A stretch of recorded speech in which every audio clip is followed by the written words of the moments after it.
Oke, jadi hari ini kita bahas adrenergic. Kemarin kan sudah dibahas apa kolinergik ya, sama sistem saraf simpatis dan parasimpatis, jadi gue nggak gitu bahas. Sekarang kita bahas adrenergic. Nah, adrenergic itu kan asal katanya dari adrenalin. Adrenalin, jadi adre ini maksudnya adrenalin. Energik ini artinya adalah sesuatu yang searah atau sejalan. Jadi adrenergic adalah segala sesuatu yang sifatnya searah atau sejalan dengan adrenalin. Atau dalam hal ini adrenalin bisa dibagi menjadi epinefrin dan norepinefrin. Nah, ini strukturnya untuk epinefrin seperti ini. Epinefrin, dan yang seperti ini adalah norepinefrin. Nah, untuk kategori obat adrenergic berdasarkan cara kerjanya, untuk agen-agen yang bersifat menginduksi atau bekerja selaras dengan adrenergic reseptor, jadi yang searah kerjanya dengan epinefrin dan norepinefrin, kita sebut sebagai simpatomimetik. Kemarin ini kan mimetik itu sudah dibahas ya, berasal dari kata mimikri, artinya meniru. Jadi agen-agen simpatomimetik berarti adalah agen-agen yang sifatnya meniru aksi dari epinefrin dan norepinefrin. Nah, sedangkan yang berkebalikan atau yang berlawanan dengan adrenergic reseptor atau yang aksinya berlawanan dengan epinefrin dan norepinefrin, kita sebut sebagai simpatolitik, atau litik ini berasal dari kata memecah. Oke, tapi sebelum masuk ke obatnya, kita harus tahu dulu mengenai apa yang terjadi pada sel syaraf kita ketika terjadi proses adrenergic atau adrenoreseptor. Nah, ini ada sedikit bagan mengenai dari proses sintesis, bagaimana epinefrin dan norepinefrin itu disintesis di perisinap atau periganglion sampai menempel kepada reseptor. Nah, jadi pertama bahwa epinefrin dan norepinefrin itu memiliki bahan baku yang disebut sebagai tirosin atau disingkat sebagai TYR. Itu adalah tirosin. Nah, beberapa juga sering disebut selain tirosin, ada juga yang menyebut tiramin.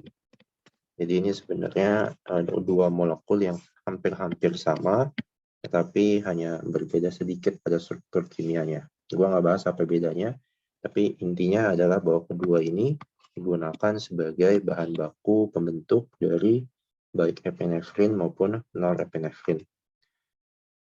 Nah, prosesnya adalah ketika tirosin masuk dalam periganglion kita atau perisinaps kita melalui suatu kanal. Ini kanalnya yang ditunjukkan dengan warna abu-abu. Itu kita sebut sebagai kanalnya. Kita sebut sebagai apa? Tirosin, natrium dependent channel. Kenapa ada natriumnya? Karena berhubung prosesnya bahwa tirosin ketika masuk ke dalam perisinaps maupun periganglion itu akan searah import dengan si natrium atau Na+. Maka disebut sebagai tirosin natrium dependent channel. Nah, ketika tirosin sudah masuk ke dalam perisinaps kita, maka lewat enzim yang pertama kali adalah tirosin hidroksilase, dilambangkan dengan TH, itu keterangannya di sini. Tirosin hidroksilase, maka tirosin akan diubah menjadi dopa, menjadi L-dopa. Dan dopa kemudian dilakukan lagi proses sintesis dengan bantuan enzim dopa dekarboksilase menjadi dopamin, singkat sebagai DA. Nah, ketika sudah terbentuk dopamin, maka dopamin akan masuk ke dalam vesikel dan diubah oleh enzim dopamin beta hidroksilase atau DBH di sini. Dopamin beta hidroksilase menjadi norepinefrin. Nah, norepinefrin ini maka ketika sudah terbentuk akan menginduksi impuls. Ini kita sebut sebagai impuls, yaitu masuknya biar ini ada impuls atau muatan berupa influx pemasukan dari Ca2+ atau kalsium, menyebabkan daerah preganglion atau presinaps menjadi semakin positif. Maka ketika preganglion atau presinaps menjadi semakin positif, maka artinya adalah selnya menjadi aktif, maka merangsang proses eksositosis dari si norepinefrin menuju terminal cleft atau synaptic cleft. Jadi synaptic cleft. Nah, ketika norepinefrin masuk ke dalam synaptic cleft atau celah sinaptik, itu akan langsung bergabung atau beragregasi menempel dengan reseptor yang spesifik, yaitu reseptor alfa dan juga reseptor beta. Kemarin sudah dibahas juga ya bahwa adrenergic itu punya dua tipe reseptor yang cocok, yaitu reseptor alfa dan reseptor beta. Alfa ada dua tipe, alfa 1, alfa 2, beta ada 3 tipe, beta 1, beta 2, dan beta 3. Untuk yang tadi, untuk dopa, singkatannya adalah L3,4 dihidroksifenilalanin. Itu singkatannya. Nah, norepinefrin atau epinefrin yang masuk ke dalam terminal sinaptik atau synaptic cleft yang ada di sini, bagian sini, itu tidak terpakai semua. Jadi ada sebagian juga bahwa norepinefrin atau epinefrin yang tidak terpakai. Nah, sisanya maka ada beberapa jalur. Yang pertama adalah bisa menggunakan metode reuptake. Reuptake namanya juga reuptake, berarti diambil ulang, ambilan lagi. Nah, di sini ada namanya neuronal reuptake. Jadi norepinefrin yang tidak terpakai akan masuk ke dalam si preganglion lagi, maka norepinefrin akan kembali digunakan oleh vesikel untuk disintesis kembali. Nah, di dalam preganglion atau presinaps ini ternyata juga ada reseptor yang disebut dengan reseptor alfa 2. Nah, jadi ketika, ini agak ironis sih, jadi ketika norepinefrin yang ada di terminal atau synaptic cleft ini, terminal cleft, ketika menempel pada alfa 2 yang ada di preganglion atau presinaps, maka itu akan menginhibisi atau menghambat proses reuptake dari norepinefrin itu sendiri. Jadi kemarin kalau masih ingat bahwa alfa 2 itu tipenya apa? Tipenya adalah GPCR yang tipe GI atau inhibitor. Nah, ini menjadi make sense. Kenapa? Karena GI itu adalah fungsinya mendegradasi atau menurunkan aktivitas sel. Ya kan, karena dari tipe reseptornya aja dia bentuknya inhibitor. Maka ketika ada alfa 2 di dalam preganglion atau presinaps dan ditempel oleh si norepinefrin atau senyawa endogen lainnya, maka itu akan menginhibisi atau menghambat kerja dari sel tersebut.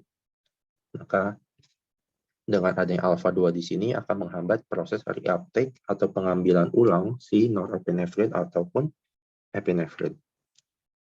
Nah, sebagian juga ada yang di metabolisme.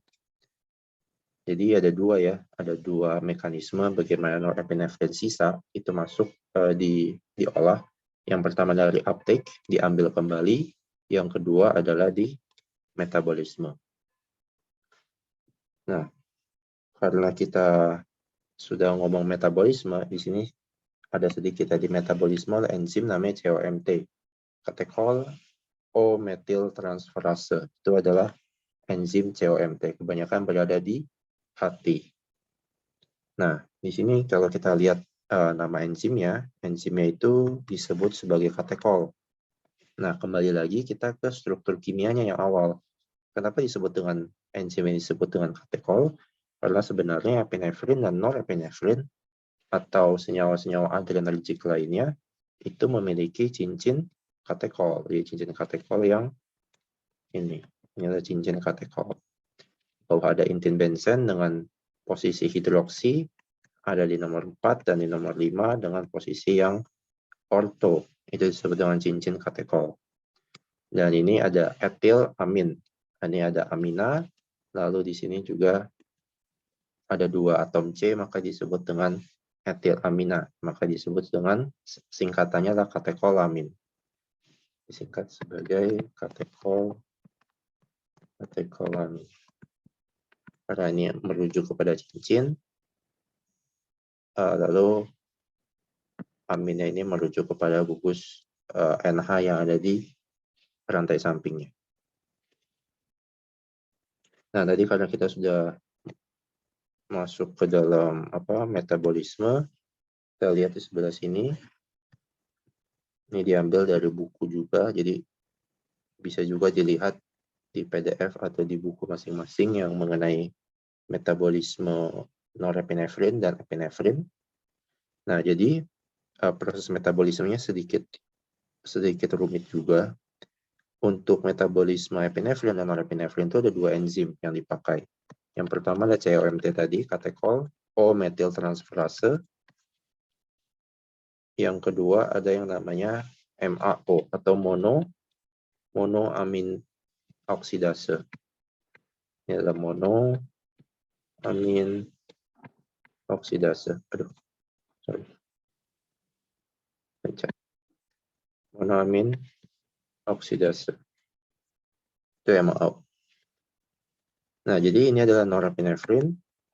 Epinefrin pertama kali adalah melakukan proses dengan MAO, monoamin oksidase.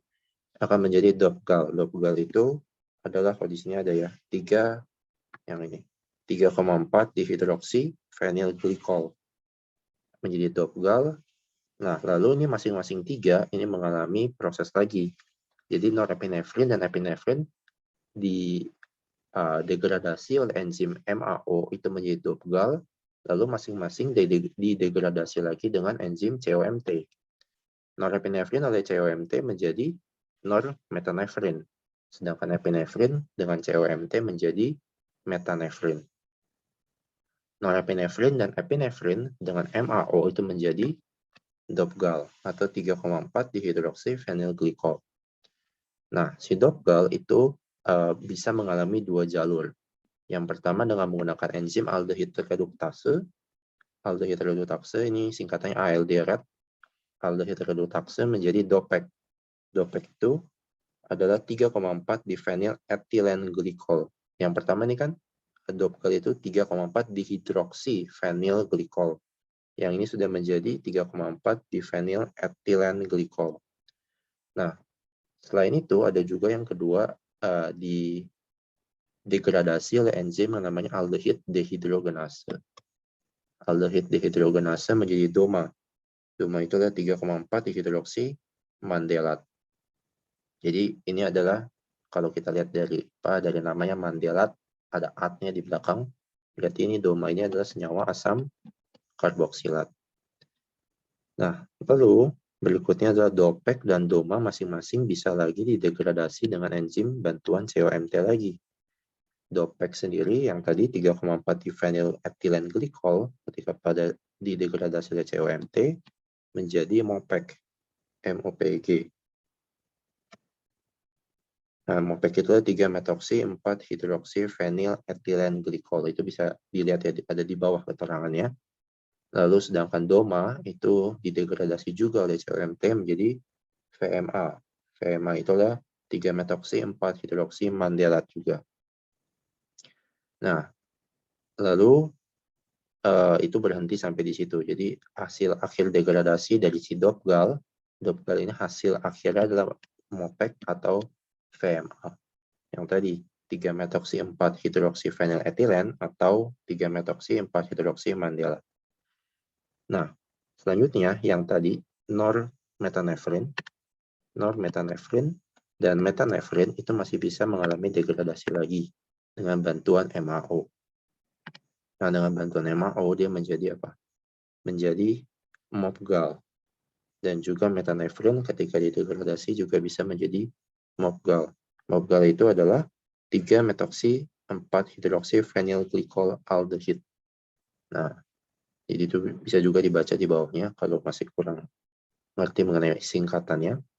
Nah, si MOPGAL ini itu ternyata bisa dikembalikan menjadi MOPEC dan VMA tadi, yaitu 3-metoksi 4-hidroksi feniletilen glikol dan 3-metoksi 4-hidroksi mandela. Nah, sekarang kalau ditanya jadi hasil akhir metabolismenya apa? Nah, hasil akhir metabolismenya dari epinefrin dan norepinefrin itu jadi ada 4 ya. Ada 4. Yang mana yang 4? Jadi kalau kita tarik garis merahnya, hasilnya itu ada ini 1, yang ini 2, ini Simopek 3, sama VMA 4. Gitu. Jadi kalau kita lihat kan panah akhirnya itu di mana? Panah akhirnya kan terakhir nih. Ini juga terakhir. Nah, sini juga terakhir nih, MOPEC sama VMA-nya. Jadi ada 4 hasil metabolit yang bisa dihasilkan dari norepinefrin maupun epinefrin. Yaitu tadi MOPEC, VMA, yang ini dari normetanefrin menjadi metanefrin, sulfat atau glukuronid, dan juga normetanefrin sulfat atau glukuronid. Nah, kita kalau ingat dengan kata glukuronid atau glukuronida itu kalau di kimia medisinal bakal masuk kemana? Metabolisme tahap 2 kan, tahap konjugasi kan. Kalau tahap 1 kan fungsionalisasi, yang tahap 2 kan konjugasi. Itu salah satunya dengan glukuronid, asam glukuronat kan. Nah, itu mengenai metabolisme. Jadi ada 4, ada metanefrin, ada normetanefrin, ada MOPEC, ada VMA. Itu untuk hasilnya, hasil metabolitnya jadi ada 4. Oke, lalu berikutnya ini mau diulang aja sedikit mengenai respon organ efektor. Jadi harus tetap diingat bahwa apa sih efek simpatis dan parasimpatis terhadap berbagai macam organ.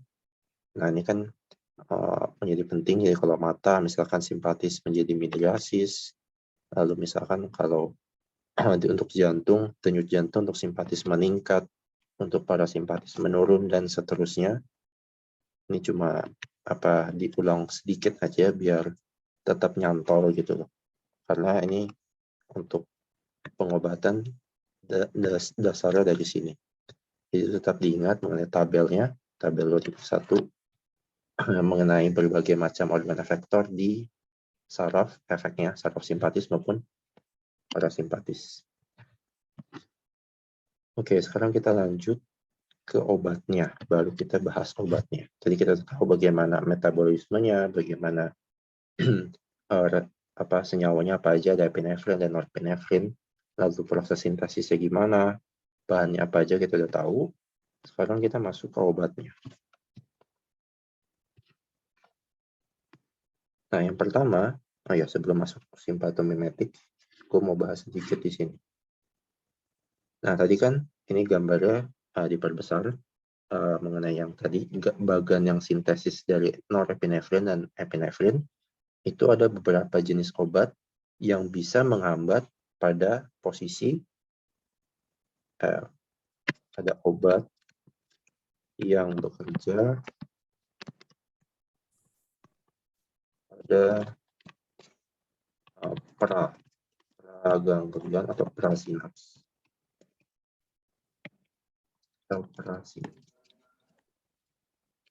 Jadi kan selama ini yang kita tahu yang simpatomimetik, simpatolitik, ya kan kita sebutnya apa? Agonis, antagonis, itu kerjanya sebenarnya di pasca. Kerjanya di sini kan. Dan pasca, ini kita sebut sebagai pasca. Pasca, entah pasca ganglion atau pasca sinap, atau bisa juga di efektornya, di organ efektor ya kan. Nah, itu tuh, ini kan nih, ada tulisannya efektor. Nah, alfa dan beta itu ada di efektor. Nah, tapi ternyata ada juga obat-obat yang bekerja di sebelumnya gitu loh. Di praganglion atau prasinap. Nah, yang pertama tadi kan kita tahu nih, ini tirosin masuk. Nah, ternyata ada namanya proses inhibitor sintesis. Jadi sintesis dari si epinefrin dan norepinefrin itu bisa dihambat dengan beberapa macam obat. Yang pertama ada alfa metil tirosin. Ini alfa-metil-tirosin atau alfa-metil-dopa. Karena kan tadi tirosin bakal diubah jadi dopa kan dengan enzim. Tirosin apa itu tadi? Kita lihat di sini enzimnya. Kita lihat lagi.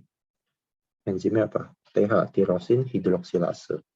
Nah, jadi alfa-metil tadi, alfa-metil-tirosin itu bakal menghambat enzim yang tadi. Menghambat enzim apa ini?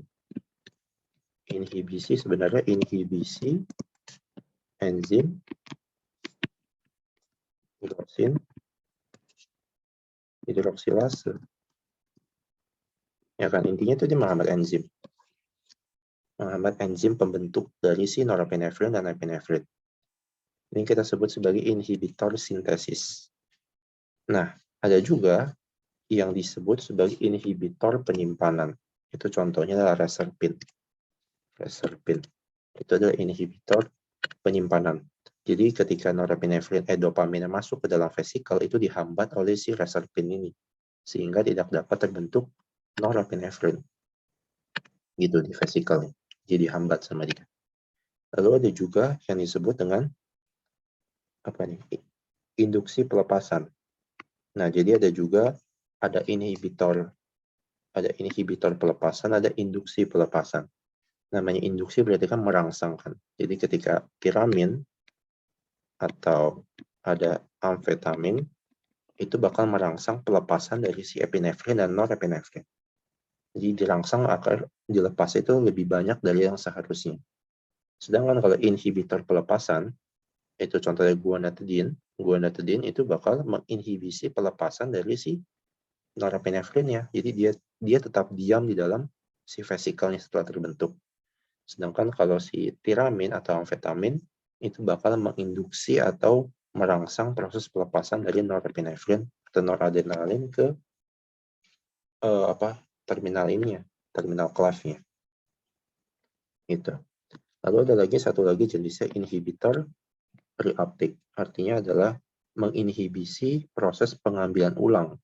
Jadi kan tadi norepinefrin maupun epinefrin ketika sudah sampai di terminal clef nggak semuanya kepakai. Ada yang dikembalikan ke aslinya, ke periganglion atau perisinar. Nah, proses pengambilan itu ternyata bisa dihambat oleh yang namanya kokain. Salah satunya. Atau salah satu lagi kita sebut sebagai TCA. Itu nanti bakal dibahas juga di bawah. Itu namanya TCA. Nah, jadi ada 1, 2, 3, ada 5 jenis obat yang bisa digunakan pada proses peraganglion untuk presinaps lokasinya di saraf adrenergik ini. Ada inhibitor sintesis berupa alfa-metil-tirosin atau alfa-metil-dopa, ada inhibitor penyimpanan, itu ada reserpin contohnya, lalu ada inhibitor pelepasan contohnya guanetidin, induksi pelepasan merangsang pelepasan itu ada tiramin atau amfetamin, ada inhibitor reuptake, itu adalah kokain, jadi menghambat proses pengambilan ulang, dan juga selain kokain ada TCA. Oke, itu pada peraganglionnya. Sekarang kita bahas ke sini. Simpatomimetik dulu, agonis adrenergik. Artinya searah dengan senyawa endogen. Nah, obat simpatomimetik atau yang searah dengan adrenergik itu bisa dibagi ke dalam 3 kelas. Yang pertama adalah direct acting. Direct acting itu artinya bekerja langsung kepada reseptor. Lalu yang kedua ada indirect acting, itu bekerja pada enzim degradasinya. Berarti bekerja pada COMT atau MAO tadi. Lalu yang ketiga itu adalah mixed action. Mixed action itu artinya campuran antara direct acting dan indirect acting. Nah, sekarang kita bahas dulu yang direct acting. Oke, sebelum ke pembahasan di sini, gue mau ajak kita ke sini dulu, ke bagan, biar dapat main idenya dari simpatomimetik. Jadi kan kita bahas ada direct acting, ada indirect acting, ada mixed acting. Kan, ada 3 macam. Nah, dibagi-bagi lagi nih, bahwa direct acting itu dibagi atas senyawa katekolamin dan non-katekolamin. Nah, katekolamin kita bagi lagi. Bisa ada yang senyawa disebut endogen. Endogen itu artinya apa? Artinya dari dalam tubuh kita sendiri gitu loh. senyawanya ada, bisa disintesis dalam tubuh kita. Itu disebut dengan endogen. Katekolamin endogen, dan ada juga katekolamin yang eksogen. Eksogen itu artinya dari luar tubuh kita. Masih termasuk katekolamin, tapi nggak bisa diproduksi dalam tubuh kita. Itu harus dari luar, dari obat. Nah, sedangkan yang berikutnya adalah non-katekolamin, ya jelas, berarti dia tidak termasuk dalam cincin katekol. Lalu yang indirect acting, itu dari reuptake inhibitor, yang tadi kokain atau TCA itu tricyclic antidepressant, sama action by displacement. Action by displacement ini yang tadi, menginduksi proses pelepasan. Itu nama action by displacement. Ada amfetamin, tadi ada tiramin, ada modafinil, dan ada macam-macam.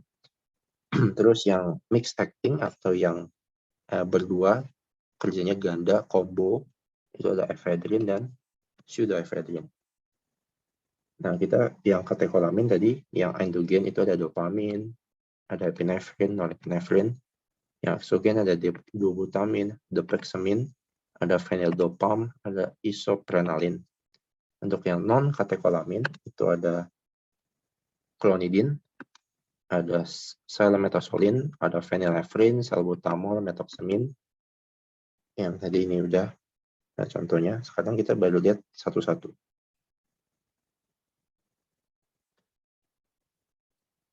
Nah, yang direct acting tadi. Direct acting. Tadi kan di bawah udah ada senyawa endogen dan senyawa eksogen. Nah, ternyata setelah ada penelitian juga, senyawa yang endogen yang tadi, yang epinefrin, norepinefrin, dan dopamin, itu ternyata kerjanya secara tidak selektif. Artinya bahwa epinefrin, norepinefrin, dan dopamin itu bisa menempel, bisa berinteraksi dengan dua macam reseptor. Bisa masuk dalam reseptor alfa, bisa masuk alfa 1, bisa masuk alfa 2, bisa masuk beta juga, bisa masuk beta 1, beta 2, dan beta 3.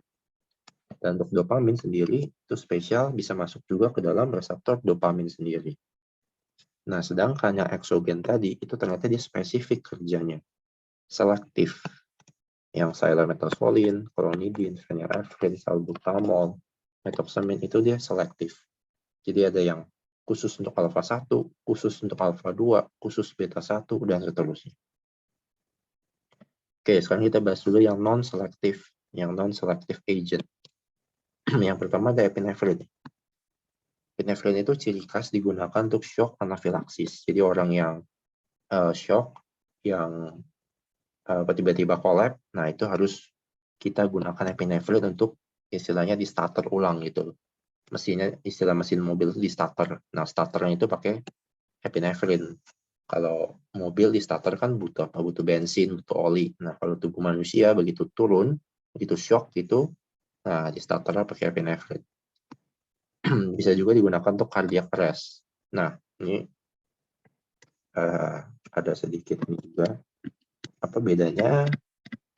Ada disebut dengan cardiac arrest atau henti jantung. Ada juga disebut cardiac attack. Nah, ini sama-sama cardiac tapi sebenarnya nggak sama gitu. Kenapa cardiac attack itu nggak dikasih epinefrin? Orang serangan jantung nggak dikasih epinefrin. Misalkan orang kena koroner gitu, serangan jantung karena penyakit jantung koroner, nggak bakal dikasih epinefrin. Dikasihnya apa? Dikasihnya pengencer darah atau misalkan pembuka blokade, bukan epinefrin. Nah, karena cardiac attack itu adalah masalah pembuluh darah, bukan masalah syaraf. Ini masalah pembuluh darah. Jadi pada cardiac attack itu, atau misalkan kita ambil contoh jantung koroner, itu yang bermasalah pembuluh darahnya. Pembuluh darahnya tiba-tiba menyempit gitu, ngeblok, sehingga darahnya tidak bisa bersirkulasi di dalam jantung. Makanya ngeblok, jantungnya berusaha keras untuk memompa, tapi nggak bisa, akhirnya kena cardiac attack namanya. Beda dengan cardiac arrest. Cardiac arrest itu masalah pada syaraf. Jadi kan kalau di dalam jantung, kalau anatomi sel jantung, di sel jantung itu ada dua. Ada yang disebut dengan nodus sel, dengan contractile cell. Nah, untuk masalah cardiac arrest itu masalahnya di nodus. Jadi nodus ini isinya itu adalah pemasukan dari ion-ion gitu, plus Ca+, K+, Na+. Nah, ketika cardiac arrest itu di sini nggak berfungsi, nodus selnya mati. Makanya masalah pada syaraf. Nah, pada nodus sel itu ternyata ada kanal khusus epinefrin, yaitu adalah baik alfa ataupun beta. Jadi ketika disuntik epinefrin, dengan harapan nodus sel ini bangkit. Kayak tadi di starter ulang gitu. Kayak mobil tiba-tiba di jalan mati, di starter ulang pakai epinefrin. Biar apa? Biar selnya ini gerak lagi gitu. Ketika nodus selnya bergerak, maka kontraktil selnya juga pasti bergerak. Nah, makanya untuk cardiac arrest itu dikasih epinefrin, sedangkan cardiac attack nggak mungkin dikasih epinefrin. Oke, itu sedikit mengenai mengenai cardiac arrest. Nah, lalu berikutnya yang penting adalah epinefrin, baik epinefrin, norepinefrin maupun dopamin tidak mungkin diberikan dalam bentuk oral. Kenapa? Karena secara struktur, kalau kita kembali lagi ke atas, kita lihat secara struktur ini ada ini yang ganggu. Ini yang ganggu. Hidroksi, double lagi. Triple malah. Di sini juga ada hidroksi. Polar. Karena polar, maka di dalam tubuh kita, proses absorpsi secara farmakokinetik sulit untuk terjadi. Sulit. Karena sifatnya polar tadi. Sedangkan obat diharapkan lipofil atau hidrofob. Sehingga bisa masuk ke dalam absorpsinya. Itu alasan pertama. Kenapa nggak bisa oral? Lalu yang kedua alasannya adalah bahwa kita ingat bahwa enzim degradasinya, si ini nih, OMT, itu letaknya di liver. Nah, obat kan kalau secara oral pasti masuk sini dulu. Sudah habis terdegradasi. 0, nggak ada efek. Nah, karena dua alasan besar itu, maka dikasih dalam bentuk, bisa dalam bentuk injeksi, bisa dalam bentuk inhalasi. Itu. Kalau inhalasi perbandingannya 1:1000. Kalau untuk injeksi perbandingan 1:1000, inhalasi 1:100, sorry. Anafilaksis 1:1000, dan untuk meningkatkan anestesi lokal itu 1:200.000 secara subkutan. SC-nya adalah subkutan. Gitu. Nah, berikutnya untuk norepinefrin itu biasanya untuk efek vasokonstriksi. Kenapa? Karena norepinefrin ini ternyata sedikit kurang aktif di reseptor beta. Hanya bekerja pada alfa reseptor. Itu alfa 1 dan alfa 2. Sehingga di jantungnya kurang baik itu kerjanya untuk norepinefrin. Lalu untuk dopamin bisa untuk reseptor alfa, beta, dan reseptor dopamin itu sendiri dengan tergantung kepada dosis. Dosis 1-2 mikrogram per kilo per menit dalam injeksi, maka bisa merangsang dopamin adrenergic receptor. Dalam dosis 2-10 mikrogram per kilo per menit bisa menginduksi alfa reseptor. Dan pada dosis lebih dari 10 mikrogram per kilo per menit, maka bisa menginduksi beta adrenergic receptor. Gitu. Nah, ini juga sedikit mengenai efek penggunaan epinefrin pada heart rate atau denyut jantung dan tekanan darah. Nah, kenapa bisa hubungan sama tekanan darah? Karena tadi epinefrin itu kan bakal menginduksi atau menginisiasi jantung untuk kembali bekerja. Misalkan pada keadaan shock tadi, pada jantungnya tiba-tiba cardiac arrest, maka distimulasi atau diinisiasi kembali oleh epinefrin. Maka ada hubungannya juga dengan tekanan darah. Nah, tekanan darah atau blood pressure itu bisa dibagi dua. Ada SBP dan DBP, systolic blood pressure dan diastolic blood pressure. Nah, systolic blood pressure itu erat ikatannya dengan cardiac output. Systolic itu apa sih? Systolic itu kan keadaan di mana kontraksi kan. Ventricle berkontraksi mengirimkan darah dari ventricle menuju aorta untuk diedarkan ke seluruh tubuh. Maka yang memiliki poinnya adalah pasti cardiac output. itu epinefrin ketika berikatan dengan reseptor beta 1, maka semakin banyak epinefrin yang berikatan dengan beta 1, maka cardiac output akan pasti meningkat karena heart rate juga meningkat. Nah, sedangkan diastolic blood pressure itu adalah fase pengisian kan. Diastolic itu fase pengisian di mana relaksasi, ventricle yang mengendur, atriumnya yang mengalirkan darah lewat katup masuk ke ventricle untuk siap dipompa. Itu kan fase diastolik namanya. Nah, itu disebut juga dengan fase keadaan pembuluh darah. Jadi untuk memaksimalkan proses distribusi darah dari atrium menuju ventricle itu kan dibutuhkan pembuluh darah yang bagus. Nah, pembuluh darah itu ada reseptor alfa 1 dan beta 2. Yang alfa 1 bahkan mengakibatkan vasokonstriksi, sedangkan yang beta 2 menyebabkan vasodilatasi. Jadi pengikatan epinefrin dan norepinefrin pada alfa 1 bisa menyebabkan vasokonstriksi. Artinya pembuluh darah menjadi kurang lancar alirannya. Pengisian darah di ventricle menjadi kurang bagus. Sedangkan kalau kita maksimalkan di beta 2 reseptor, maka menyebabkan vasodilatasi, aliran darah menjadi lebih cepat atau lebih baik aliran darahnya, sehingga proses pengisian di ventricle menjadi lebih bagus. Itu. Oke, berikutnya itu tadi yang non-selektif, yang endogen, senyawa-senyawa endogen.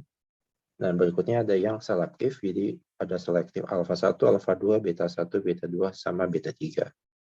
Nah, untuk selektif alfa 1, itu adalah phenylephrine dan oxymetazoline. Nah, alfa 1 apa? Alfa 1 itu menyebabkan vasokonstriksi pembuluh. Gitu. Jadi, senyawa-senyawa obat ini akan menyebabkan vasokonstriksi pembuluh darah, pengecilan pembuluh darah. Lalu yang berikutnya selektif alfa 2, itu contohnya adalah clonidine. Lalu untuk selektif beta 1 itu dobutamine, selektif beta 2 albuterol, terbutalin, salmeterol, formoterol. Nah, ini beta 2 ini biasanya kebanyakan digunakan untuk kasus paru-paru. Karena beta 2-nya ternyata terdapat di paru-paru. Fungsinya apa? Untuk bronchodilatasi. Jadi harapannya adalah dengan pemberian albuterol, terbutalin, dan yang lain-lain, ini dapat meringankan gejala dari misalkan asma, bisa untuk bronchodilatasi. Dan untuk beta 3 itu contohnya mirabricon. Jarang dipakai sih karena beta 3 juga konsentrasinya sedikit di dalam tubuh kita. Nah, untuk yang indirect tadi bekerja tidak langsung, tadi kan ada yang reuptake proses, contohnya ada kokain. Oh, ini bukan amfetamin, salah. Tadi ada TCA, tricyclic antidepresan. Nah, itu jadi dia penghambatannya kebanyakan pada CNS atau Central Nervous System, menyebabkan efek psikoaktif dan adiktif atau kecanduan dalam dosis tinggi. Makanya ini kan termasuk ke dalam golongan narkotika ya, kokain. Jadi ketika konsumsi terlalu banyak menyebabkan orangnya halusinasi karena ini efeknya di otak. Nah, yang mixed action itu tadi ada ephedrine, pseudoephedrine.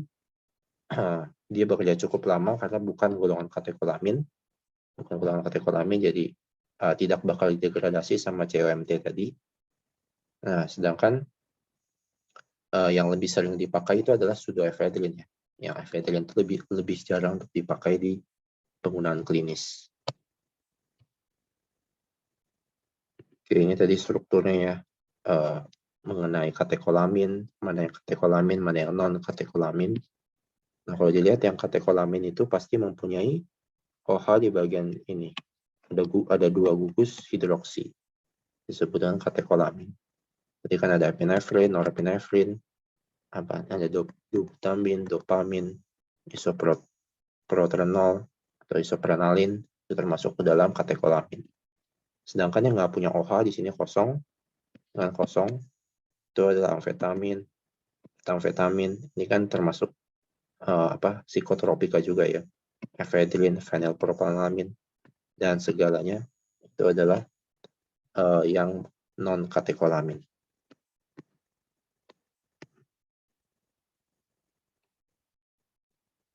Oke, sekarang kita masuk ke yang simpatolitik atau antagonis adrenergik. Nah, yang pasti namanya antagonis adrenergik ada yang namanya antagonis alfa dan antagonis beta. Atau kita sebut sebagai blocker namanya. Nah, yang pertama kita mau bahas mengenai beta blocker. Berarti obat-obatan yang menghambat kerja si reseptor beta. Nah, beta itu reseptor beta itu jenis reseptor yang hampir ditemukan di semua jaringan tubuh manusia. Gitu. Dimulainya proses impulsnya melalui reseptor ini itu dimulai dari aktivasi di hipotalamus di sistem saraf pusat kita, lalu masuk ke dalam sistem saraf tulang belakang. Nah, ada beberapa efektor di sini, gue nggak bahas semua efektor yang punya reseptor beta, tapi ada beberapa yang penting. Yang pertama adalah mata. Nah, mata itu punya reseptor beta yang bisa menyebabkan peningkatan dilatasi, atau dalam bahasa medisnya apa? Dilatasi itu midriasis. Kalau yang konstruksi namanya meiosis. Dan mensekresi aquasumor. Sehingga apa? Bisa digunakan untuk apa? Sekresi aquasumor itu bisa digunakan untuk glaukoma. Jadi apa? Menurunkan tekanan intraokular. Nah, jantung itu beta 1. Peningkatan pada beta 1 meningkatkan denyut jantung, peningkatan BP, blood pressure, dan kontraktilitas atau kontraksi. Nah, untuk di ginjal itu ada beta 1 juga, meningkatkan sekresi RAS. Itu renin, aldosteron, angiotensin system. Sehingga bisa meningkatkan tekanan darah juga pada akhirnya. Jadi RAS itu berhubungan dengan kerja jantung. RAS itu punya hubungan sama BP, punya hubungan lagi sama jantung. Itu. Jadi biasanya orang-orang yang punya tekanan darah tinggi atau hipertensi, blood pressure tinggi, terkadang nggak cuma diresapin obat jantung, nggak cuma diresapin obat beta blocker yang khusus untuk jantung, tapi bisa juga diresapin obat-obat yang berfungsi untuk menahan renin, aldosteron, angiotensin system. Nah, tadi paru-paru udah disinggung, itu ada beta 2, bronkodilatasi, sehingga ambilan oksigennya lebih besar. Hati beta 2 juga meningkatkan glycogenolisis atau perubahan glikogen menjadi glukosa. Lalu beta 2 untuk pembuluh darah itu vasodilatasi atau memperlancar aliran darah. Juga aktivasi lipoprotein lipase atau memecah trigliserid sesuai ya dengan metabolisme juga. Saluran cerna pasti menurun. Nah, jadi apa akibatnya kalau misalkan reseptor-reseptor yang ada di organ efektor ini dihambat oleh beta blocker? Kebalikannya tinggal. Kalau beta 1 dihambat di jantung, heart rate-nya turun, blood pressure turun, kontraktilitas turun.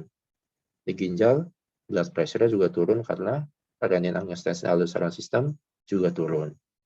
Untuk paru-paru, beta 2 dihambat, nah nggak bisa. Kalau beta 2 dihambat menyebabkan bronkokonstriksi. Jadi harus hati-hati. Beta blocker tidak boleh diberikan kepada orang-orang yang memiliki asma. Nah, itu jadi ada connect kayak gitu di situ. Ini nggak boleh untuk asma. Atau yang punya masalah paru-paru. Kenapa? Karena beta 2 itu kalau diinduksi melebar dia, belum dilatasi. Kalau dikasih beta blocker, asma dia, sesak napas, mati. Nah, itu makanya harus dipertimbangkan juga misalkan dalam kasus orang punya jantung koroner, terus dia punya asma. Nah, jantung koroner butuh beta blocker nih. Butuh beta blocker, tapi betanya beta 1, ini beta 2. Nah, makanya harus dikasih beta blocker yang selektif, khusus untuk beta 1. Nggak boleh kena beta 2. Kalau kena beta 2, ntar dia asma. Gitu. Jadi itu ada hubungannya di situ. Jadi semua beta blocker itu akan berkebalikan dengan aksi-aksi yang ada di sini. Akan berkebalikan semua. Nah, sekarang kita bahas beta blocker. Beta blocker itu sebenarnya ada 3 golongan, 3 generasi. Sekarang udah 4 sih, 4 mungkin 5.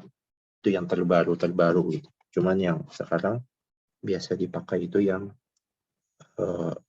yang 3. Nah, yang pertama generasi 1 adalah beta blocker non-selektif. Non-selektif itu adalah tidak selektif, bisa ngikat alfa, bisa ngikat beta.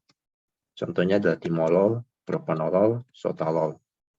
Nah, kalau kita lihat di sini tabelnya, nah ini kardioselektifnya nggak ada, karena memang dia tidak spesifik untuk jantung, melainkan bisa berakibat pada ISA. ISA ini apa?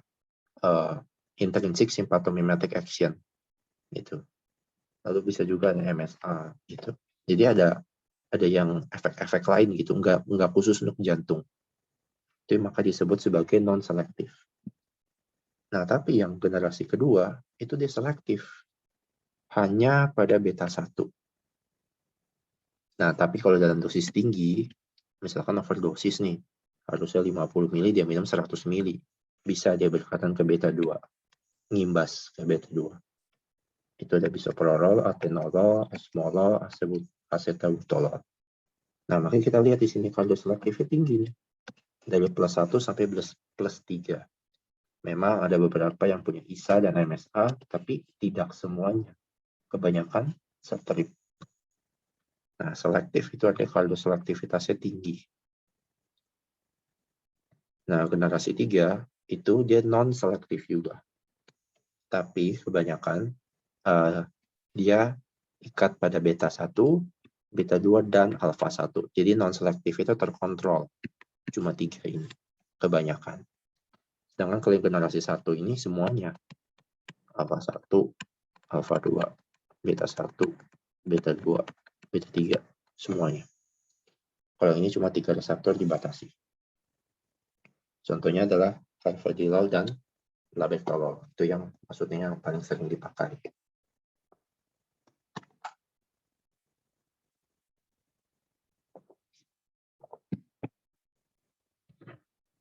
Nah, kita lihat kan carvedilol itu nggak ada kardioselektif.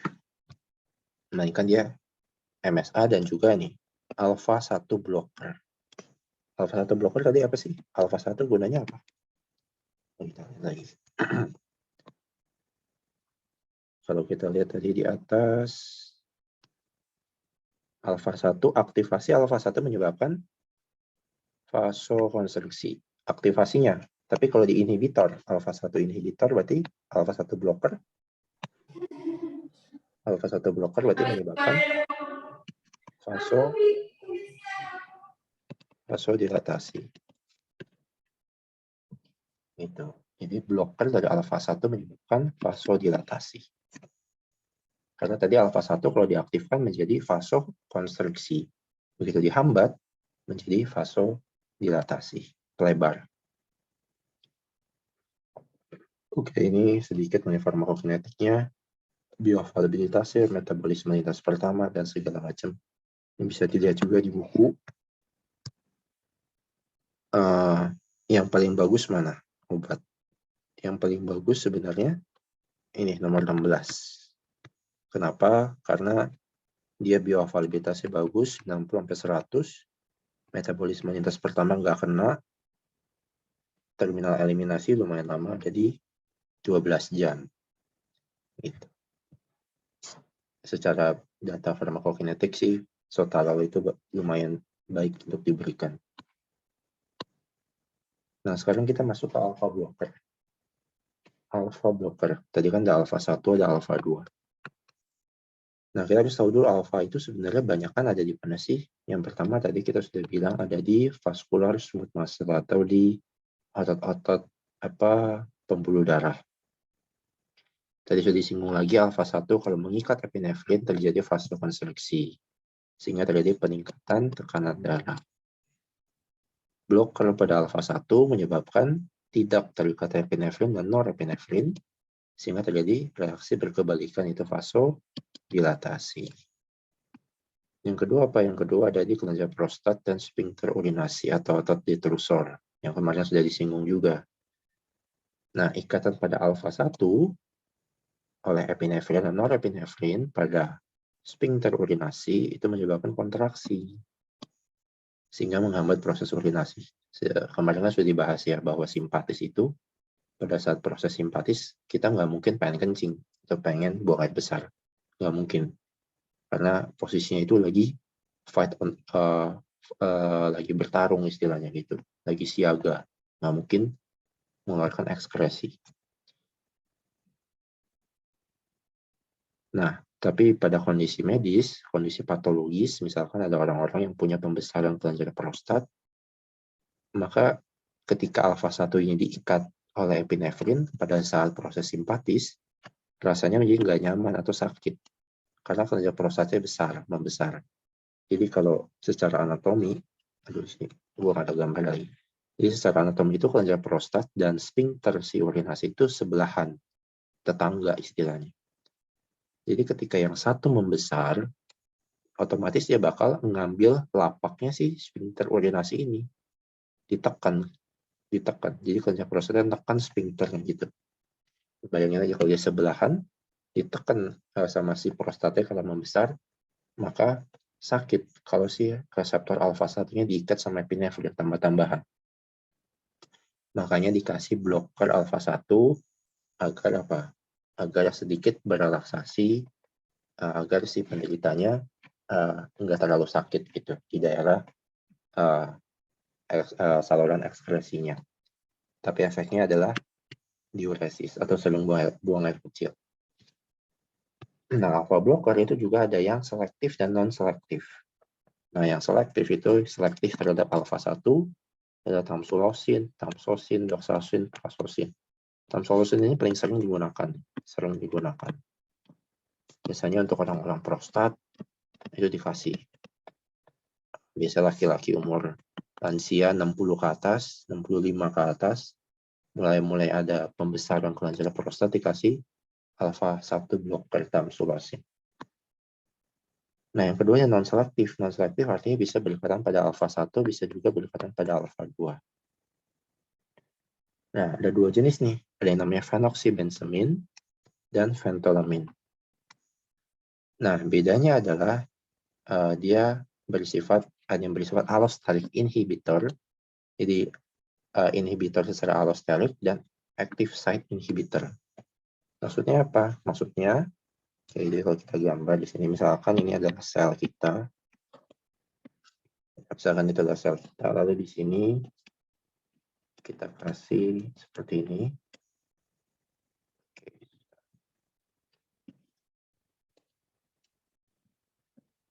Nah, kita kasih seperti ini.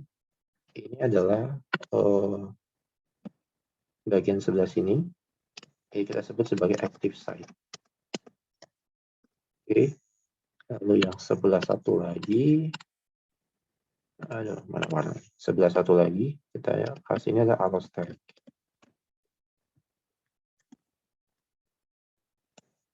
Nah, masih ingat kan hubungan enzim dan substrat? Hubungan enzim dan substrat di pelajaran biokimia kemarin yang bahan UTS, bahwa ikatan pada allosterik, apapun yang mengikat pada allosterik itu sifatnya irreversible. Kenapa irreversible? Karena jadi misalkan harusnya si epinefrin itu kan harusnya binding di sini, menempel di sini, menginisiasi kerja sel. Ini efeknya positif, selnya kerja. Nah, tapi ketika si phenoxybenzamin misalkan kita kasih warna ini, bulat ini, krem, phenoxybenzamin gue singkat PB, menginhibisi di allosterik, maka aktif site-nya berubah. Tadinya bentuknya setengah lingkaran, misalkan sekarang bentuknya jadi kotak. Jadi setelah masuk, akan jadi kotak begini. Nah, otomatis epinefrinnya nggak bisa mengikat. Mau sebanyak apapun epinefrinnya, norepinefrinnya, nggak bisa mengikat. Karena aktif site telah berubah oleh ikatan allosterik. Maka disebut sebagai irreversible atau inhibitor non-kompetitif. Dia nggak berkompetisi sama siapa-siapa. Kalau udah ikat di allosterik, aktif site-nya berubah, hormonnya senyawa neurotransmitternya nggak bisa nempel. Nah, pada keadaan ini apa yang dilakukan tubuh? Jadi ketika phenoxybenzamin diberikan kepada pasien lalu mengikat pada allosterik, tubuh kita akan bereaksi nih. Waduh, epinefrinnya nggak bisa nempel lagi nih. Tubuh kita akan berpikir untuk apa? Meningkatkan konsentrasi epinefrin.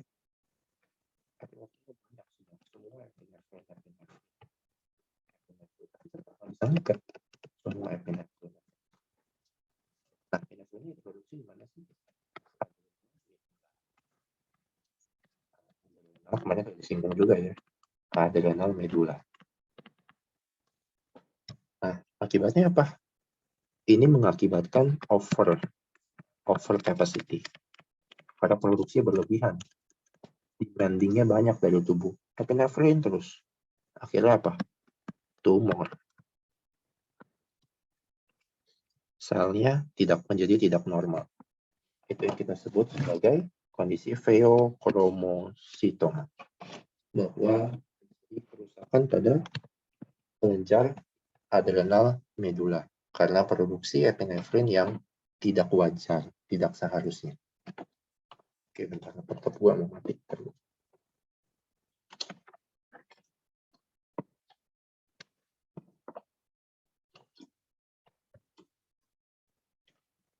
Karena epinefrin yang berlebihan, norepinefrin berlebihan menyebabkan kondisi pheochromocytoma tadi. Nah, beda dengan ventolamin. Ventolamin itu active site inhibitor. Jadi kalau gua gambar lagi, misalnya ini ya, anggaplah reseptornya dia nggak ada allosterik. Jadi ventolamin, jadi kalau digambar misalkan ini epinefrin, ini epi, lalu ini adalah ventolamin, PL lah, ventolamin. Nah, ini saling berkompetisi nih. Saling berkompetisi untuk ngikat di reseptor yang sama. Ini misalkan alfa atau beta lah. Ini saling berkompetisi. Nah, tubuh kita bisa menyesuaikan dengan peningkatan substrat, peningkatan epinefrin dan norepinefrin, maka ventolamin bakal mental, hilang, tidak berefek. Sesuai dengan teori inhibitor kompetitif, bisa diatasi dengan peningkatan kadar substrat, dalam hal ini peningkatan kadar epinefrin dan norepinefrin. Itu kalau yang tadi yang inhibitor non kompetitif mau dikasih epinefrin sebanyak apapun nggak bakal bisa mengikat lagi karena aktif saja telah berubah sebagai dampak dari ikatan allosterik oleh phenoxybenzamin. Nah, makanya untuk orang-orang yang tumor, yang pheochromocytoma, nggak mungkin dikasih phenoxybenzamin. Tambah-tambahan parah tumornya. Harusnya dikasih tipe yang lain. Ya, kasih ventolamin, atau misalkan secara khusus untuk selektif, dikasih alpha 1 selektif. Oke, kayaknya mungkin cukup sih untuk obat adrenal. Asma gimana Asma? Ditambahin? Mungkin kalau lo mau bahas soal juga boleh. James, mau nanya. Yang tadi, yang barusan banget. Yang mana? Yang inhibitor itu. Kalau yang apa sih itu yang reversible, itu contohnya gimana? Kalau yang tadi kan udah tuh yang irreversible, yang keadaan tumor. Kalau yang reversible ini biasanya dipakai dalam kondisi apa?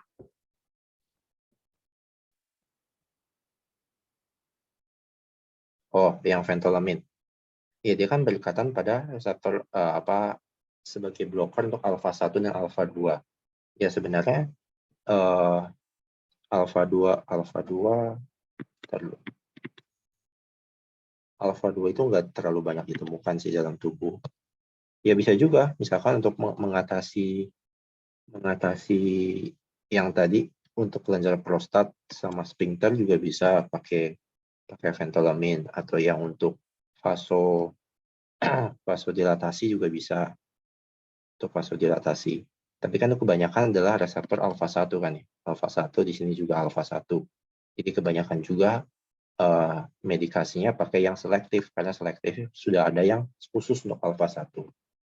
Gitu. Tapi untuk yang ventolamin juga bisa diberikan untuk kasus sphincter yang kelenjar prostat juga bisa, atau mungkin untuk vasodilatasi juga bisa. Nah, tapi karena menimbang bahwa ventolamin ini adalah obat yang sifatnya inhibitor kompetitif, jadi kan sedikit kurang aman gitu. Makanya ini biasanya digunakan sebagai pilihan terakhir atau pilihan kedua. Jadi bukan obat-obat mayor itu yang biasa dipakai.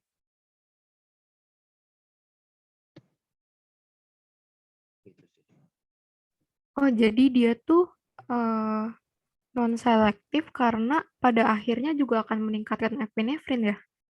Ya nggak sih? Jadi Iya, awalnya dia, akhirnya, pada iya, akhirnya pasti meningkatkan epinefrin karena respon tubuh karena ada yang mengikat di reseptor milik epinefrin, lapaknya diambil, ya pasti dia ngamuk gitu kan.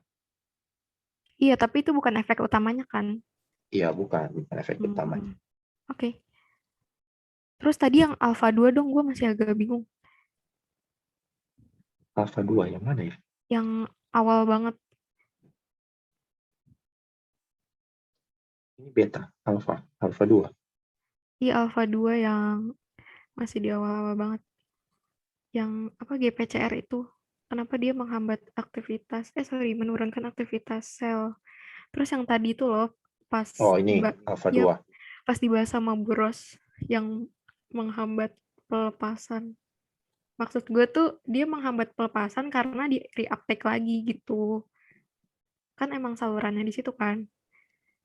Enggak, kan alpha 2 itu jadi pada proses sintesisnya kan si norepinefrin nih, Na atau epinefrin.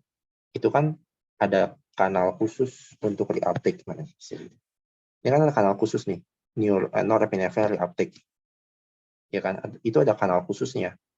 Nah, tapi sebagian norepinefrin itu bisa menghambat reuptake-nya sendiri kalau dia berikatan sama si alpha 2. Itu. Jadi alpha 2 yang ada di preganglion atau presinaps itu sifatnya inhibitor. Jadi norepinefrin itu bisa menghambat dirinya sendiri untuk reuptake. Ketika apa? Ketika reuptake-nya sudah berlebihan. Sudah cukup nih reuptake-nya, udah pas. Udah nggak bisa ditambah lagi. Nah, dia ikat di si alpha 2 supaya reuptake-nya berhenti gitu loh. Jadi ada regulasinya. Nggak mungkin semua yang sisa di reuptake terus, itu nggak mungkin. Karena pasti nanti overload di preganglion atau presinap. Itu. Berarti Nah, kalau dihambat reuptake-nya, semakin banyak yang dilepas dong. Iya kan? penghambatan reuptake itu kan pada kondisi apa? Pada kondisi reuptake-nya sudah selesai, sudah cukup. Itu loh. Kalau memang selama masih belum cukup reuptake-nya, bakal di reuptake secara normal.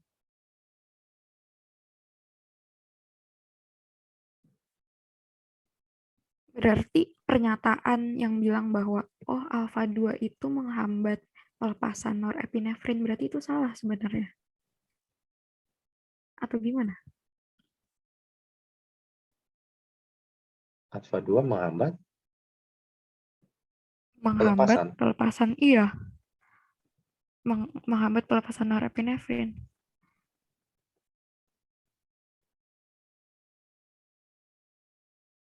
Harusnya menghambat reuptake ya, bukan menghambat pelepasan. Kalau menghambat pelepasan,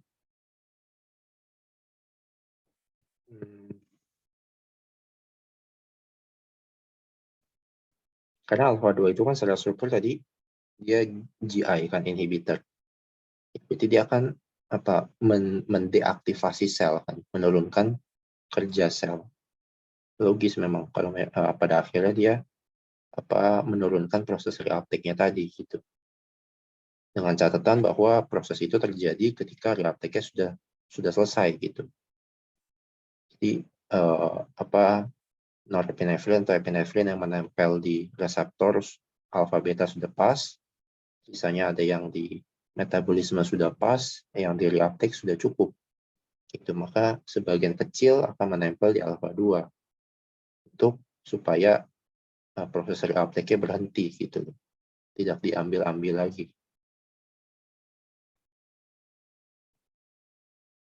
Terus tadi sama kaitannya menurunkan aktivitas sel gimana? Karena dia strukturnya GPCR tipe GI, tipe inhibitor. Makanya kan udah gue bahas.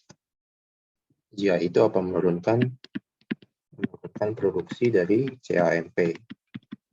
Otomatis menurunkan produksi dari protein kinase A. Otomatis menurunkan fosforilasi. Otomatis menurunkan kerja sel. Karena selnya akan semakin negatif di dalam. Oh, maksud menurunkan kerja sel itu yang tadi menghambat reuptake. Iya. Oh, oke. Gue kira di organ efektornya. Oh, enggak, bukan. Menghambat reuptake-nya itu. Terus itu yang glaukoma tadi dong. Itu reseptornya alfa ya. Tadi nggak ditulis deh kayaknya. Oh, iya kayaknya gue belum tulis ya. Itu di mata. Itu meningkatkan sekresinya kan? Iya, Sekresi sekresi alfa tadi. aqueous meningkatkan sekresi. Berarti untuk glaukoma blokernya dong. Bloker alfa. Iya. Iya, itu Oke. maksudnya blocker. Oke, thank you.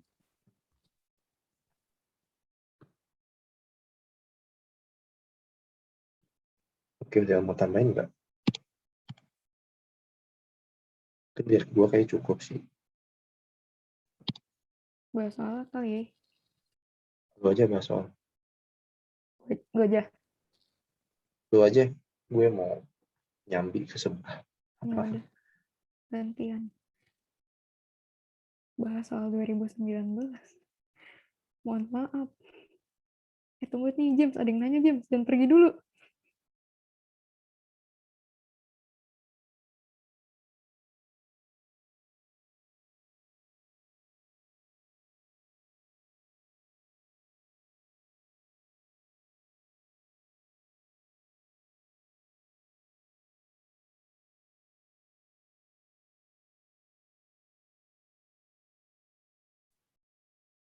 Gue bantu jawab ya. Ini yang siapa nih, Paul? Tadi kan apa nih? Adrenalin tidak bisa diberikan per oral karena rumus kimianya mengandung banyak gugus OH, hidrofil, betul, sukar diabsorpsi dalam tubuh. Alasan keduanya karena dia didegradasi oleh, iya benar, COMT dan MAO. Kan adrenalin itu golongan katekolamin kan. Nah, si COMT ini tadi apa singkatannya? Apa tuh? Nggak hafal gue. Jadi karena sama-sama katekolamin, jadi siapa sih?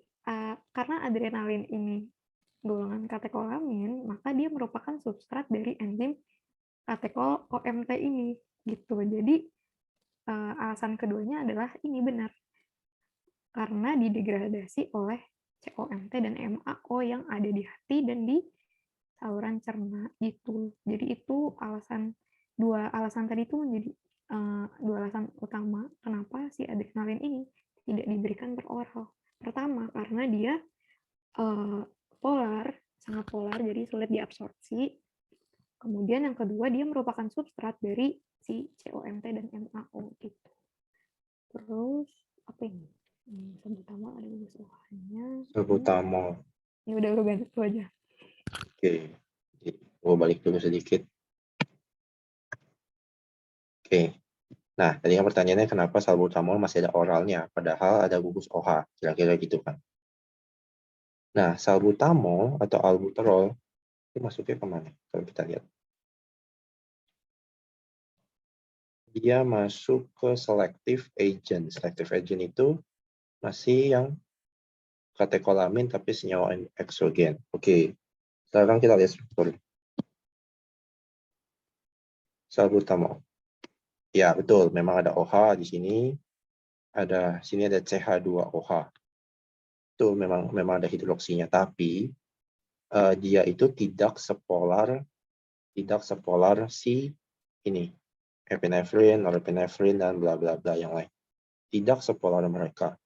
Nah, karena tidak sepolar mereka, ya makanya masih ada kemungkinan untuk diberikan secara oral. Meskipun obat-obat yang sifatnya mengobati asma, mengobati gangguan pernapasan pada paru-paru, itu adalah obat-obatan yang kebanyakan adalah inhalasi. Ya kan? Obat asma pasti kebanyakan pakai inhalasi kan, lewat hidung, lewat mulut. Jarang sekali yang digunakan secara oral. Tapi memang untuk salbutamol mungkin masih bisa dibuat sebagai sediaan oral karena mengingat tidak sepolar pada golongan katekolamin yang lain. Itu jadi penjelasan.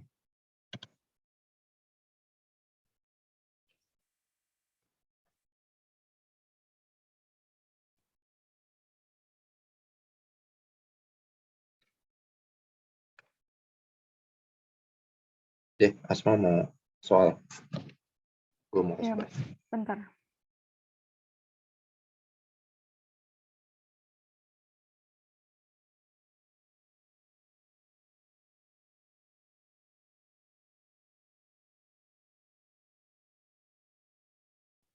James itu ada yang nanya lagi.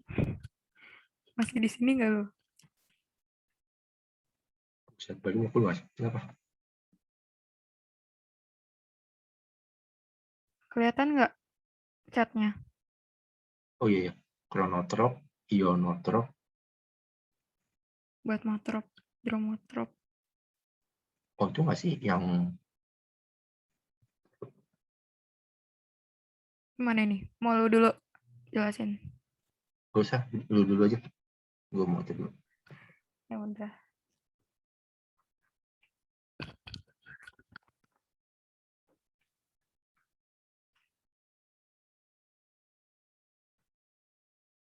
Oke, ini kita bahas soal ini aja ya. Yang kemarin di LMS.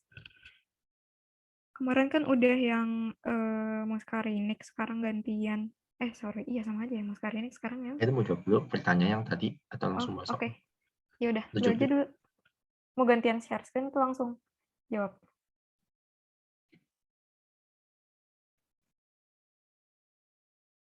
Halo?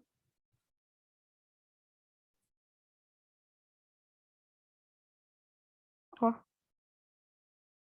ya udah gue ini ya, ini dulu, jelasin dulu, nanti James yang jawab. Sebentar, ini gue cari dulu soalnya.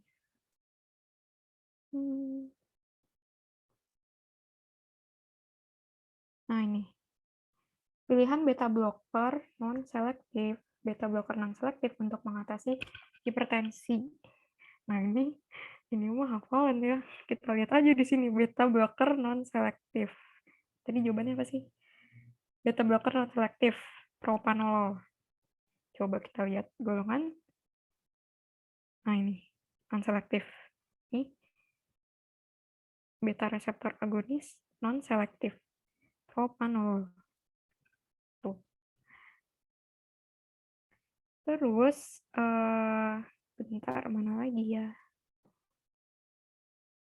Nah ini masih ada kaitannya sama yang tadi. Kombinasi anestesi lokal dengan adrenalin bekerja berdasarkan kerja. Kenapa jawabannya vasokonstriksi lokal? Kan tadi adrenalin itu kan epinefrin ya. Udah dijelasin juga sama James. Jadi ketika epinefrin ini berikatan dengan reseptor berapa nih? Alfa 1. Berikatan dengan reseptor alfa 1 akan menyebabkan vasokonstriksi. Nah, keadaan ini dimanfaatkan oleh anestesi lokal. Supaya apa? Supaya efeknya tuh, efek anestesinya bagus gitu. Jadi misalkan ada anestesi lokal gitu. Ini ceritanya pembuluh darah. Ceritanya. Nah, terus terjadi nih fase kontriksi di sini. Disempitin, sengaja disempitin. Supaya apa? Supaya si anestesi lokalnya itu di sini, nggak kemana-mana. Gitu. Karena apa? Karena memang disempitin jalannya gitu, biar dia nggak kemana-mana gitu. Jadi efeknya lokal gitu, di sini-sini aja. Namanya juga anestesi lokal. Biasanya apa sih anestesi lokal? Misalkan kalian lagi cabut gigi gitu, biasanya dokter ada yang disuntik, ada yang disemprot gitu, biar apa kan efeknya cuma di gusi doang gitu, biar nggak sakit. Nah itu salah satu contohnya. Anestesi lokal kan ya di situ-situ aja, bukan bius total gitu. Nah ini yang dimanfaatkan vasokonstriksi ini yang dimanfaatkan untuk anestesi lokal gitu. Terus ini dia, ini baru mau dibahas. Nih, beta 1 blocker yang memiliki efek ISA adalah ini ini kayaknya ada yang salah di soal. Kan ibunya bilang di sini dia ngasih clue di tabel 5189 halaman 89. Kalau teman-teman lihat ini kan jawabannya metoprolol. Nah, metoprolol itu nggak punya ISA justru. Coba deh lihat bukunya masing-masing. Ntar gue sambil buka juga. Sepertinya ibunya salah soal. Salah ngasih jawaban. Kalau di sini itu harusnya bentar. Kalau timolol itu dia nggak ada ISA-nya. Propanolol juga nggak ada. Labetalol. Nah, ini labetalol justru yang ada. Coba kalian lihat tabelnya. Yang punya ISA dia doang loh. Satu lolnya nggak ada. Sepertinya ibunya salah. Udah segitu doang. Terus ini alfa 2 beta blocker. Alfa 2 blocker selektif yang berasal dari tanaman niohimbin. Ini alfa 2 ya tadi. Kita lihat lagi di sini. Alfa 2. Nah, ini benar alfa 2 selektif si yohimbin. Terus mana lagi nih? Untuk kelahiran bayi prematur digunakan ada banyak sih sebenarnya. Bisa ini nih, bisa terbutalin, kemudian ritodrin, fenoteral, terus apa lagi? Nah ini penghambat saraf adrenergik pada daerah prasinaps. Ini kita lihat di tabel tadi. Penghambat saraf adrenergik daerah prasinaps. Jawabannya guanadrel. Nah ini guanadrel nih. Ini guanadrel, dia menginhibisi atau menghambat penglepasan. Gitu. Udah segitu doang. Kalau dari yang kemarin sih banyakan obat muskarinik, antagonis muskarinik. Ini kemarin muncul 5 soal kalau nggak salah. Gitu.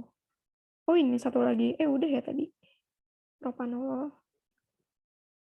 Udah sih. James, mungkin ada yang mau ditambahin? Yang tadi ionotrop 2. Jadi inotropik itu adalah jadi ketika stimulasi beta 1 kan, beta 1 adrenergik itu kan menimbulkan kontraksi di jantung kan. Nah, inotropik itu merujuk ke situ, meningkatkan kontraktilitas. Kalau yang kronotropik itu meningkatkan denyut jantung, heart rate. Nah, kalau dromotrop itu meningkatkan konduksi apa tuh yang ada di jantung? AV node, nodus AV sama nodus SA. Itu yang dromo. Jadi kalau tadi ionotropik itu untuk kontraktivitas, kronotropik itu yang denyut jantung, Kalau yang dulomotropik konduksi di AV dan SA nodus. Itu cuma istilah aja sih. Terus yang ISA itu tadi apa, Asma? Intrinsic sympathomimetic agent. ISA dan MSA tuh.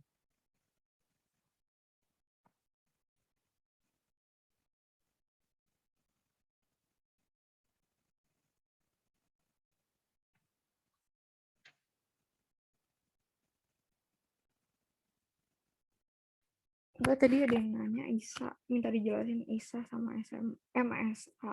Mungkin perbedaannya. Mungkin.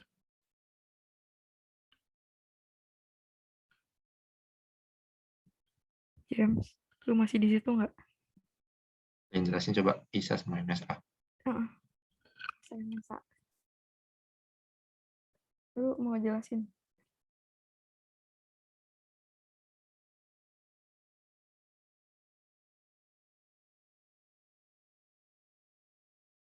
Lu aja, James.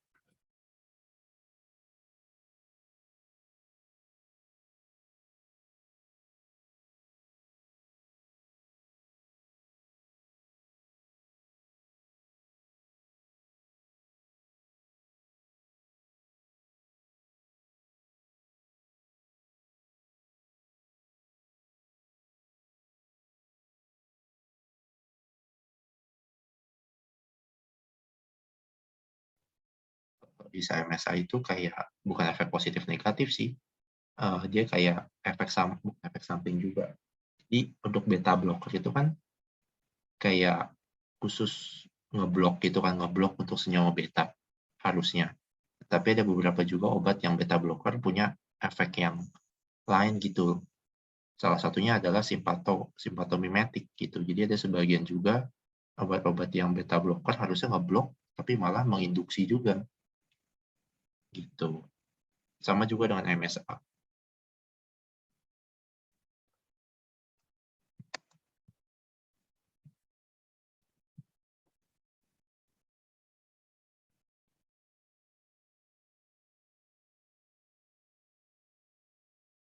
Oke, teman-teman, ada yang mau ditanya lagi?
Paling gue nambahin aja yang ISA itu, jadi kan tadi dari beberapa blocker yang ada, itu ada yang punya ISA.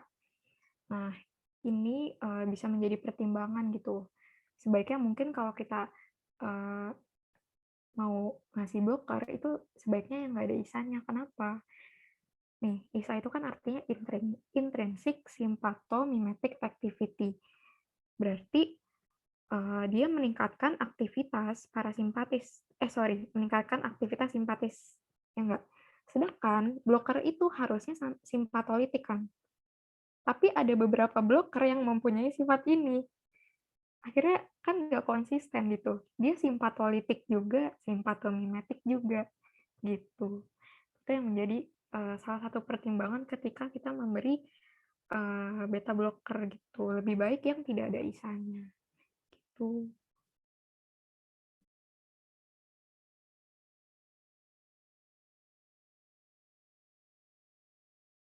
Mungkin ada yang mau ditanya lagi?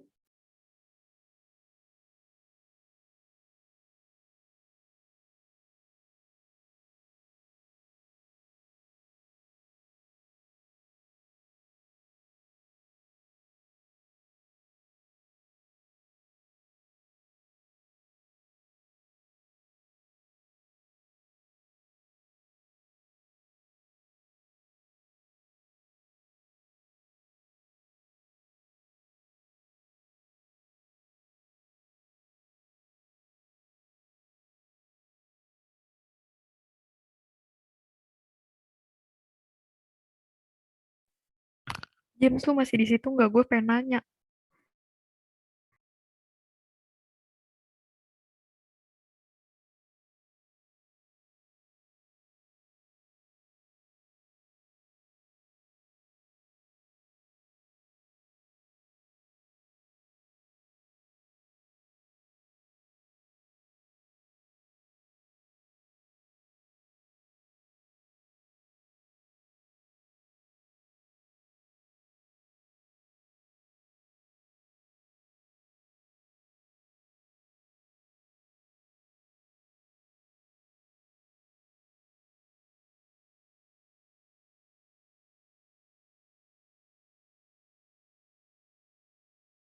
Iya, tanya aja kalau ada yang mau ditanya lagi.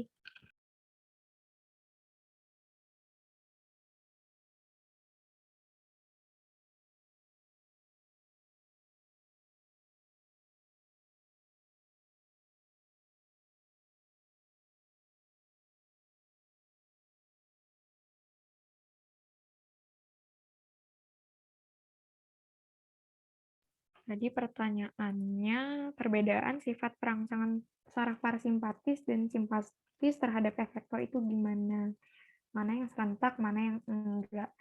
Nah, ini gampangnya kita bisa lihat sih yang ada di buku, di tabel 2.1, kita lihat aja reseptornya gitu. Terus kita lihat juga aktivasinya. Cari aja yang kerjanya sama. Sebentar dilihat dulu.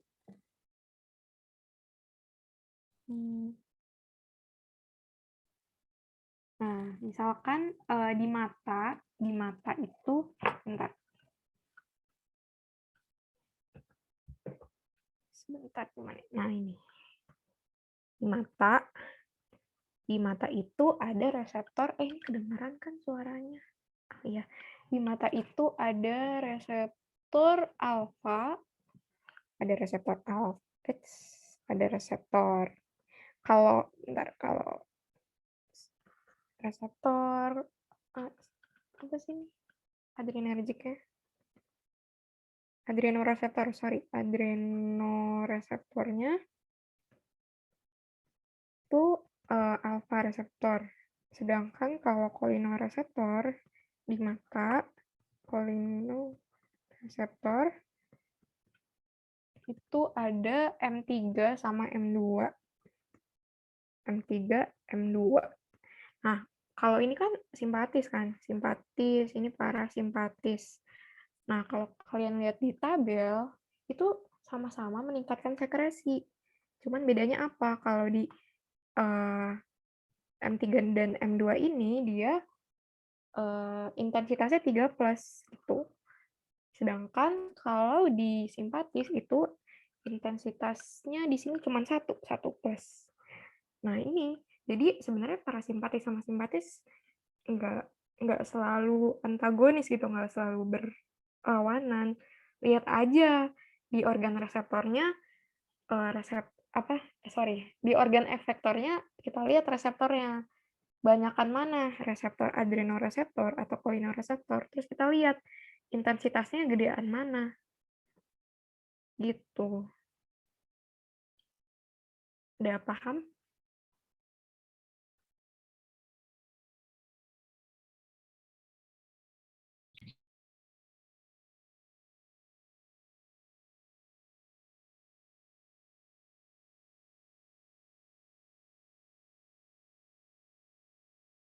Oke, ada lagi yang mau ditanyain?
Mungkin sampai jam 19.25 kalau nggak ada yang tanya di close ya.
Gue bantu jawab ya, ini kayaknya James lagi di meeting satunya.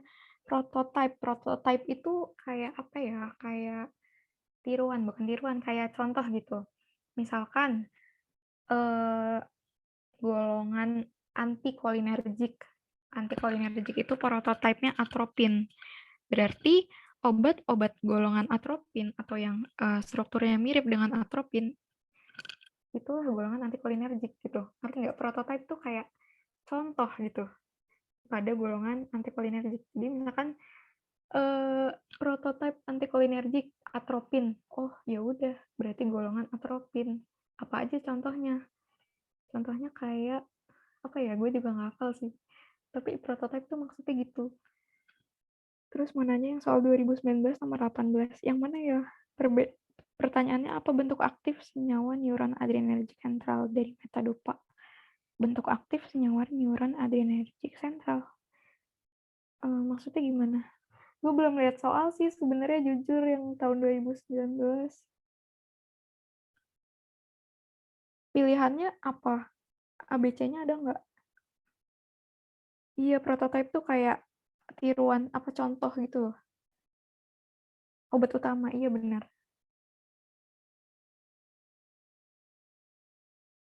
Kayak misalkan obat kolinergik, prototipenya asetilkolin.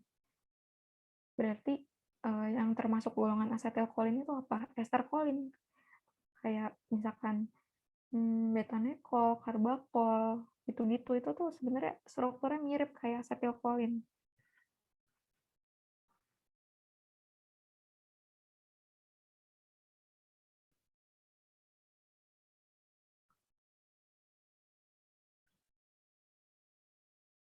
Fungsi primer saraf simpatis sangat meningkat pada keadaan konservasi dan reservasi dengan meningkatkan metabolisme sekresi eksokrin meiosis. Apa perbedaan sifat perangsangan parasimpatis dibanding simpatis terhadap organ efektor? Perangsangan saraf simpatis terjadi serentak. Perangsangan simpatis serentak, parasimpatis serentak. Perangsangan simpatis gimana sih? Perangsangan saraf parasimpatis tidak. Perangsangan saraf simpatis diikuti dengan oleh saraf somatis. Keadaan konservasi dan reservasi dengan meningkatkan metabolisme. Apa perbedaan perangsangan? Oh, oke. Oh, ini kayaknya harus lihat buku deh. Jadi emang ada yang kerjanya serentak, ada yang enggak. Kalau nggak salah yang serentak itu simpatis deh. Bentar, lihat dulu. Gue nggak hafal soalnya. Bentar ya. Di buku tuh dia